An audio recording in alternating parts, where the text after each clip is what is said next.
kala fadhiga afraad ee baarlamaanka Hirshabelle fadhigiisa labaad ayaa looga dooday howlaha gudiyada joogtada waxaana ay xildhibaanada baarlamaanka Hirshabelle su'aalo weydiiyeen gudoomiyaha baarlamaanka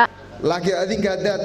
qofba meel inta tago gurigiisa fadhiisto guri qurxoon iyo baawar qurxoon iyo ciidan oo yeesho baarlamaanka yaa ka mas'uul maalinta aad rabteen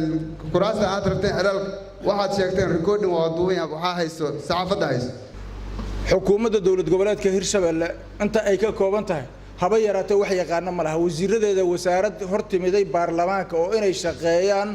lagu la xisaabtamo inay shaqeey waayaan lagu la xisaabtamay ma jirto wasiirada xitaa ma yaqaaniin baarlamaanku wasaarad inta guddiga aan ku magacaabana wasaarad jirta oo u magacaabana ma naqaan haddii ay jirto xafiis ama hoos tagto madaxweyne ku-xigeenka ama madaxweynaha ama agaasimo ay leedaan ma naqaan nooma soo gudbin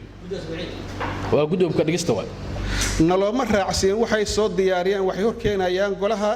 wixii goluhu isku raaca ayaana sharci naqaan nalooma raacsiin waxaana la yidhi waxay soo qabahayaan shaqooyinkii dhammaan guud ahaan oo baarlamaanku qaba lahay halkaas waxaa ka muuqata awoodii baarlamaanka inay gacanta u gashay waxay ku qurux badan tahay sida baarlamaanada kale ee u dhaqmaan inaan u dhaqanno oo aan u ekaano dad dawladnimo u diyaarsan oo wada toosan haysto rabaan inay wax dhaqaajiyaan laakiin haddii xataa kulamada ajandayaasha la yiraahdo cidii dhaliilsan ha ka hadashaa xogaa waxay noqonaysaa arrin qurux badan ma ahan go'aanka guddiga uu keeno waa inuu guddoonku fuliyaa hadduusan fulinaynin waxay noqonaysaa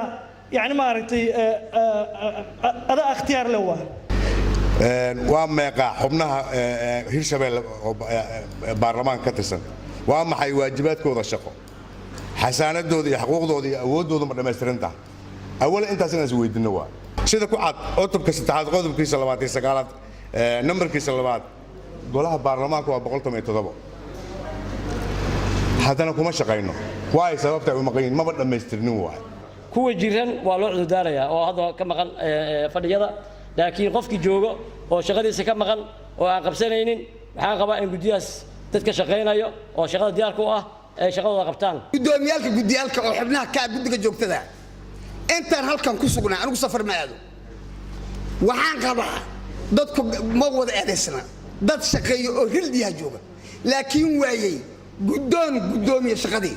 gudoonka in ayse hagitaankii aan u baahneen iyo shaqooyinkii aan ka rabnay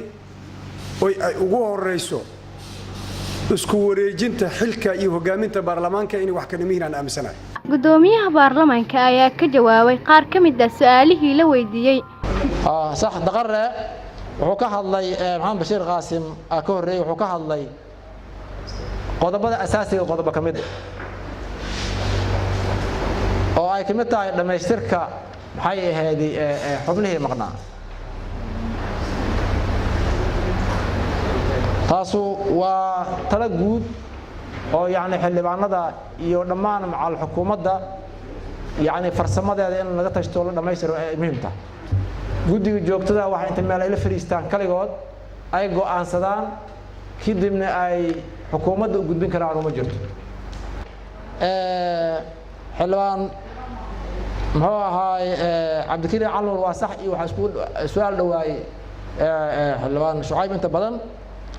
cidda la xisaabtamaayo xisaabta mudan waa in la xisaabtamaa uu yiri waa sax meesha ay ku qoran tahay waa la xisaabtamaa xildhibaan qadar waa runtiis su'aashu soo jeedi waxay ahayd in lagu qaybiyo ajandaha si qoraal loo qaybiyo oo xildhibaan kasta uu haysto waa sax